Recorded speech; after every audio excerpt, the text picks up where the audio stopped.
একটি জাহাজ নির্মাণ করার আদেশ করলেন আল্লাহর হুকুমে বিশ্বাসীদের নিয়ে এবং জোড়ায় জোড়ায় বিভিন্ন পশু পাখিদের নিয়ে জাহাজে উঠে পড়লেন। অবশেষে বন্যা এমন উচ্চতায় পৌঁছালো, গোটা পাহাড় পর্বত সবকিছু ডুবে গেল এবং সেই সাথে পৃথিবীতে যত অবিশ্বাসী ছিল সবাই ধ্বংস হয়ে গেল। ভিউয়ার্স, নবীদের যুগের চমৎকার ঘটনাবলী সিরিজের পঞ্চম পর্বে আপনাকে স্বাগত। গত এপিসোডের শেষে কৃত প্রশ্নের জবাব দিতে অনেকেই কমেন্ট সেকশনে অ্যাক্টিভলি অংশ নিয়েছেন। প্রত্যেক পার্টিসিপেন্টের জন্য রইল স্পেশাল থ্যাঙ্কস। চলুন আজকের এপিসোডে প্রবেশ করি। একজন সন্তান যখন ভুল কাজ করে, তার মা বাবা হয়তো তাকে শাসন করেন। ধৈর্যশীল মা বাবা প্রথমে বুঝিয়ে বলেন, একবার দুবার বারবার বোঝান। কিন্তু সন্তান যদি বুঝেও না বোঝে, বারবার ভুল করে, তখন মা বাবা তাদেরই ভালোর জন্য হয়তো আরও একটু কঠোর হন। এক পর্যায়ে ধমকের সুরে ভৎসনাও করেন। একবার ভেবে দেখুন, সেই সন্তান তারপরেও সেই ভুল পথ থেকে ফিরে আসে না। মাসের পর মাস পার হতে লাগলো, বছরের পর বছর পার হয়ে গেল, তার অন্যায়ের মাত্রা বেড়েই চলল। এক পর্যায়ে মা বাবা হাল ছেড়ে দিতে বাধ্য হন। তারা ধরেই নেন যে আমাদের সন্তান অবাধ্য হয়ে গেছে। তীব্র হতাশা নিয়ে এক পর্যায়ে তারা তার সাথে কথা বলাই বন্ধ করে দেন। কিন্তু ভাবনার বিষয় হলো, একজন বাবা যিনি তার সন্তানকে এত বেশি ভালোবাসেন যে তার সন্তান বছরের পর বছর ধরে ভুল করে যাওয়া সত্ত্বেও তিনি তাকে বুঝাতে থাকেন, বারবার বুঝাতে থাকেন। দিন গড়িয়ে মাস, মাস গড়িয়ে বছর, বছরের পর বছর পেরিয়ে যায়, তবুও তিনি হাল ছাড়েন না। সারাটা জীবন পার হয়ে গেলেও তিনি তাকে বোঝাতে থাকেন বিভিন্ন পদ্ধতিতে। একভাবে কাজ না হলে চেষ্টা করেন অন্যভাবে, কোনোভাবে সন্তানটিকে সঠিক পথে ফিরে আনা যায় কিনা। হযরত নূহ আলাইহিস সালামের সাথে তার উম্মতের সম্পর্ক ছিল অনেকটাই এরকম। তবে তিনি তাদের 20-30 বছর ধরে সঠিক পথে আনার চেষ্টা করেননি, বরং দীর্ঘ 950 বছর নিরলসভাবে আল্লাহর বাণী প্রচার করে গেছেন। হযরত আদম আলাইহিস সালাম এবং হযরত নূহ আলাইহিস সালামের মধ্যে 10টি প্রজন্ম ছিল। বুখারী শরীফের হাদিসে একটি শব্দ এসেছে যার মানে হতে পারে প্রজন্ম বা শতাব্দী। অর্থাৎ হযরত নূহ আলাইহিস সালাম আদম আলাইহিস সালামের 10 প্রজন্ম পর জন্মগ্রহণ করেছিলেন, অথবা 1000 বছর পর জন্মগ্রহণ করেন। হযরত নূহ আলাইহিস সালামের সমাজে শিরক বা মূর্তি পূজা ছড়িয়ে পড়েছিল গভীরভাবে। ইবনে আব্বাস রাদিয়াল্লাহু তাআলা আনহুর ব্যাখ্যা থেকে আমরা জানতে পারি, প্রাচীন সেই সমাজে কিছু ন্যায়পরায়ণ ব্যক্তি ছিলেন যাদের নাম ছিল ওয়াদ, সুয়া, ইয়াগুস, ইয়াউক এবং নাসর। কোনো কোনো ওলামার মতে তারা ছিলেন হযরত শীশ আলাইহিস সালামের বংশধর, যারা সমাজে ভালো কাজ করতেন। তারা মৃত্যুবরণ করার পর শয়তান এসে মানুষকে কুমন্ত্রণা দেয়। এমন সম্মানিত ব্যক্তিদের তোমরা যদি মনে না রাখো, তাহলে পরবর্তী প্রজন্ম তাদের জানবে কিভাবে? অতএব তোমাদের উচিত হবে তাদের মূর্তি তৈরি করা, উপাসনা করার উদ্দেশ্যে নয়, বরং তাদের ভালো কাজগুলো স্মরণ করার উদ্দেশ্যে। কিন্তু তার পরবর্তী প্রজন্মকে গিয়ে শয়তান কুমন্ত্রণা দিয়ে বলল, তোমাদের পূর্বপুরুষেরা এই মূর্তিগুলোরই ইবাদত করত, তোমরা যদি তা না করো তবে তোমাদের উপর আল্লাহর গজব নেমে আসবে।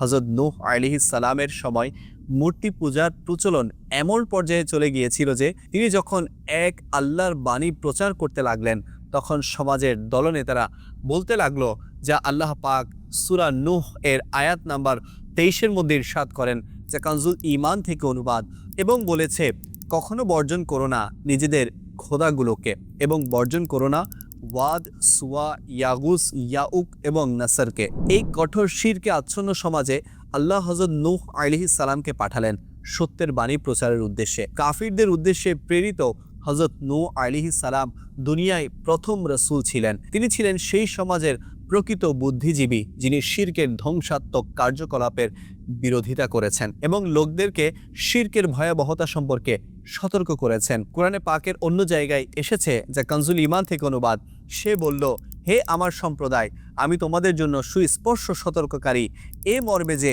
আল্লাহর ইবাদত করো এবং তাকে ভয় করো আর আমার নির্দেশ মেনে চলো। অর্থাৎ আল্লাহ যেহেতু আমাকে তোমাদের রসুল হিসেবে বেছে নিয়েছেন, তোমরা আল্লাহর ইবাদত করো, আর আল্লাহর ইবাদত কিভাবে করতে হবে তা জানার একমাত্র উপায় হচ্ছে আমাকে অনুসরণ করা। ভিউয়ার্স, লক্ষণীয় বিষয় হচ্ছে, গোটা মানব ইতিহাসে একজন স্রষ্টাকে ইবাদত করা নিয়ে মানুষের তেমন কোনো সমস্যাই ছিল না। বেশিরভাগ সময় তাদের সমস্যা ছিল এই নিয়ে যে তাদেরই মতো একজন মানুষ, যে কিনা তাদেরই সমাজে জন্মগ্রহণ করেছে, তাদেরই মাঝে বেড়ে উঠেছে, সেই মানুষটিকে রসুল হিসেবে মেনে নেয়া। প্রিয় নবী সাল্লাল্লাহু আলাইহি ওয়াসাল্লামের ক্ষেত্রেও জাহিলি যুগের আরবদের মাঝে এই সমস্যাটি ছিল প্রবল। তাদের আল্লাহর ইবাদত করা নিয়ে আপত্তি করার অন্যতম কারণ ছিল নবী করিম সাল্লাল্লাহু আলাইহি ওয়াসাল্লামকে নবী হিসেবে মেনে নেয়া। কিন্তু বাস্তবে সঠিকভাবে আল্লাহর ইবাদত কিভাবে করতে হবে তা কি আল্লাহ ব্যতীত আর কেউ জানেন? এবং তিনি যদি একজন মানুষকে বাছাই করে নেন তার বাণী প্রচার করার জন্য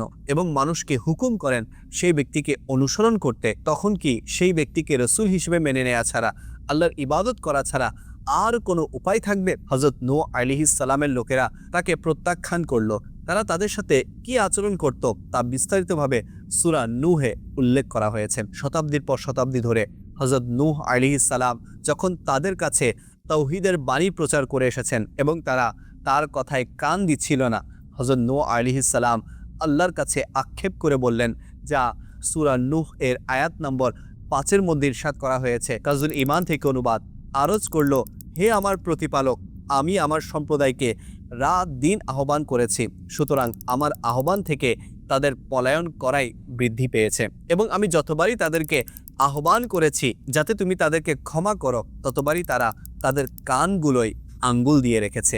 ভিউয়ার্স, আমরা কারোর সাথে কথা বলার সময় যদি সে আমাদের দিকে না তাকায় বা বিরক্তি প্রকাশ করে, তাতে আমরা কতটা ক্ষুব্ধ হতে পারি। কিন্তু আমরা কথা বলতে গেলেই কেউ যদি কানের মধ্যে আঙ্গুল দিয়ে রাখে, তাহলে একজন মানুষের সম্মানে কতটা আঘাত লাগে ভাবা যায়। অতঃপর তিনি আরও বলেন, যা কোরআনে পাকের অন্য একটি জায়গায় ইরশাদ হয়েছে, কানজুল ঈমান থেকে অনুবাদ, এবং কাপড় মুড়ে নিয়েছে যেন হযরত নূহ আলাইহিস সালামের কথা না শুনতে হয়। আল্লাহু আকবার। সমাজের সর্বশ্রেষ্ঠ ব্যক্তি দুয়ারে দুয়ারে ঘুরছেন যেন আপনি কিয়ামতের দিন রক্ষা পেয়ে যান, যেন আপনি হিদায়াত পেয়ে যান, যেন আপনি আল্লাহর ক্ষমা লাভ করতে পারেন। অথচ আপনি সেই মানুষটাকেই কিনা দেখা মাত্রই মুখটা কাপড় দিয়ে ঢেকে ফেলছেন যেন তিনি এসে আবার বকবক শুরু না করে দেন। কোরআনে পাকের অন্য একটি জায়গায় ইরশাদ হচ্ছে, কানজুল ঈমান থেকে অনুবাদ, এক গুয়ে হয়ে রয়েছে এবং বড়ই অহংকার করেছে।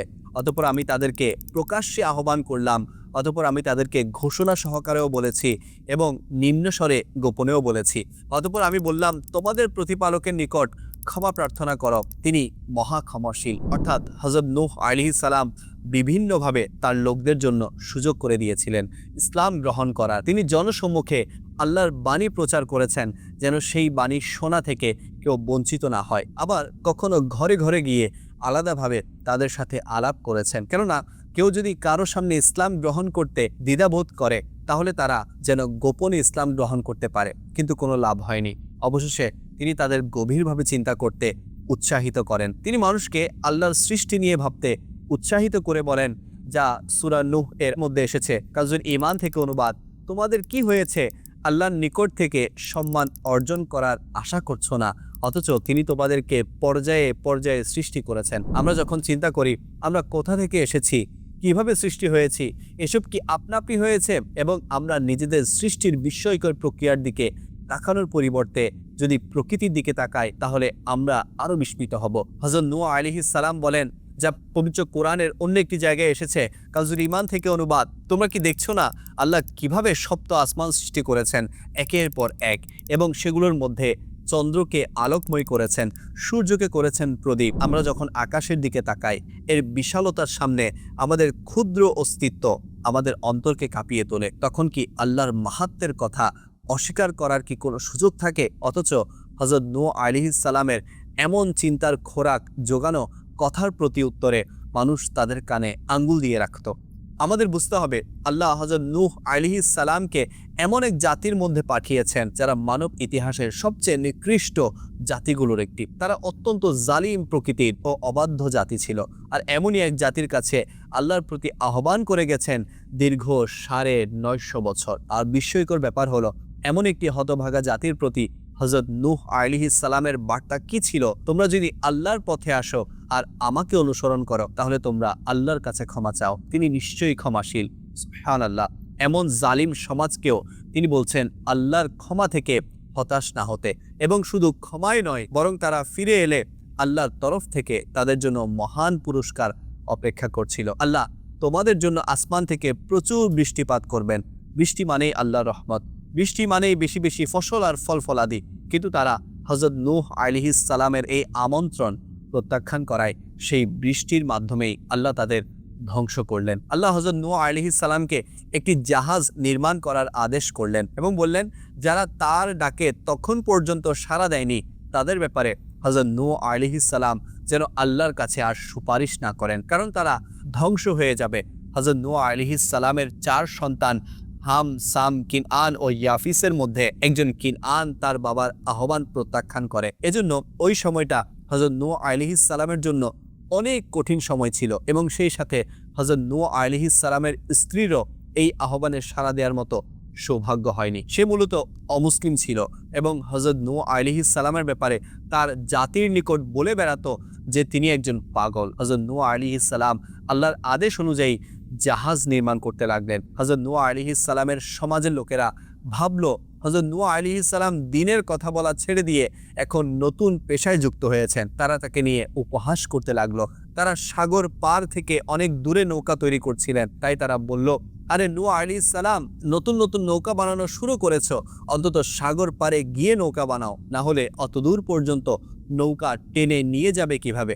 হযরত নূহ আলাইহিস সালাম তার কাজ করে গেলেন এবং বললেন, তোমরা আমাদের নিয়ে উপহাস করছো, একটা দিন আসবে যখন এই উপহাসের জবাব তোমরা পাবে। অবশেষে আল্লাহর হুকুম পালিত হলো এবং বৃষ্টি আরম্ভ হলো। বৃষ্টি দেখে হয়তো সেই মানুষেরা খুশি হয়েছিল, কিন্তু বৃষ্টি নামা যখন একবার শুরু হলো তখন আর থামার কোনো চিহ্নই নেই। হযরত নূহ আলাইহিস সালাম আল্লাহর হুকুমে বিশ্বাসীদের নিয়ে এবং জোড়ায় জোড়ায় বিভিন্ন পশু পাখিদের নিয়ে জাহাজে উঠে পড়লেন। অবশেষে বন্যা এমন উচ্চতায় পৌঁছালো, গোটা পাহাড় পর্বত সবকিছু ডুবে গেল এবং সেই সাথে পৃথিবীতে যত অবিশ্বাসী ছিল সবাই ধ্বংস হয়ে গেল। হযরত নূহ আলাইহিস সালাম নৌকায় আরোহণ করার সময় বললেন বিসমিল্লাহ। হযরত নূহ আলাইহিস সালাম তার নৌকা নিয়ে পাহাড় সম ঢেউয়ে চলতে লাগলেন। অতঃপর আল্লাহ তাআলা মাটিকে হুকুম দিলেন পানি শুষে নেয়ার জন্য। বৃষ্টি থেমে গেল এবং নূহ আলাইহিস সালামের নৌকা যদি পাহাড়ে গিয়ে থামলো। আল্লাহ তাআলা হযরত নূহ আলাইহিস সালামকে বললেন, ইয়া নূহ, আমার নিরাপত্তায় অবতরণ করো এবং আমার বরকত তোমার এবং তোমার উম্মতের উপর রয়েছে। আলা হযরত ইমাম আহমদ রেজা খান রাহমাতুল্লাহি তাআলা আলাইহি বলেন, মুহররমের 10 তারিখে 6 মাস পর নৌকা জুদি পর্বতে এসে থামলো। সবাই পর্বত থেকে নেমে এলেন এবং প্রথম যে শহর গড়ে উঠল তার নাম রাখা হয় সুকুস সামানিম। এই জনপদ জবল নেহাভান্দের কাছাকাছি এবং মৌসুল অঞ্চলে অবস্থিত। অতঃপর হযরত নূহ আলাইহিস সালাম জীবনের শেষ সময় পর্যন্ত দিনের কাজ এবং তার জাতিকে বিভিন্ন উপদেশ দিতে থাকেন। যখন হযরত নূহ আলাইহিস সালামের ওফাতের সময় ঘনিয়ে এলো, তিনি তার পুত্র শামকে ডেকে বেশ কিছু নসিহত করলেন। রাসূলুল্লাহ সাল্লাল্লাহু আলাইহি ওয়াসাল্লাম ইরশাদ করেছেন, আরবরা হচ্ছে শামের সন্তান, হাবশিরা হামের বংশধর, আর রোমিওরা ইয়াফেসের বংশ থেকে এসেছে। ভিউয়ার্স, পরবর্তী এপিসোডে আমরা জানতে চলেছি এমন এক নবীর ইতিহাস যাকে আল্লাহ তাআলা পাঠিয়েছিলেন এক এক্সট্রিমলি অবাধ্য এবং অহংকারী জাতির কাছে। সেই জাতি ছিল কওমে আদ, যাদের উপর নেমে এসেছিল আল্লাহর কঠিনতম আযাবগুলোর একটি। এখন আপনাদের জন্য রয়েছে আজকের প্রশ্ন, বলুন তো কোন নবীর কথা আলোচনা করা হবে।